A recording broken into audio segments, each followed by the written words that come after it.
दैवभूतहिताय च भगवत् आराध्ययोगतः తత్వమసి దేవా.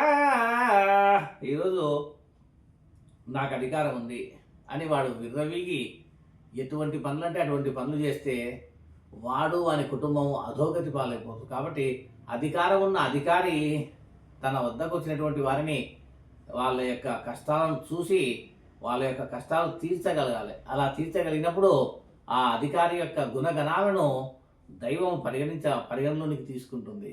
ఎందుకనగా ఈ జన్మలో వానికి ఆ అధికారం వచ్చింది, వాడు అధికారి అయినాడు. అధికారి అయిన వాడు తమ కింద మాకు ఈ న్యాయం చేయండి అని వచ్చిన వాళ్లకు అవన్నీ సరిచూసి ఆ న్యాయం చేస్తే పోగొట్టుకున్న వాడు ఎంతో ఆనందంతో ఆహా ఎంత మంచివాడు ఇతను అని ఆశీర్వాదాలు చేస్తూ పోతూ ఉంటారు.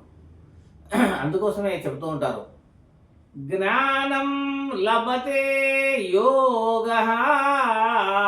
జ్ఞానం జన్మంతో రాదు. మమ ఆచార ఆకృత యోగ కృత నిశ్చయ.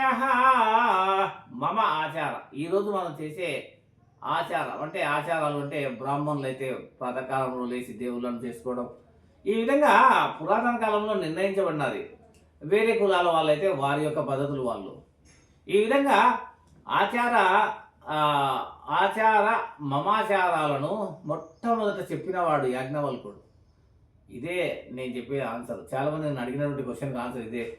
ఆచారాలు వాళ్ళు అనుసరించే విధానాలు మొట్టమొదట చెప్పినవాడు యాజ్ఞవల్కుడు. ఈయన దైవర్షి. కావున ఇట్టి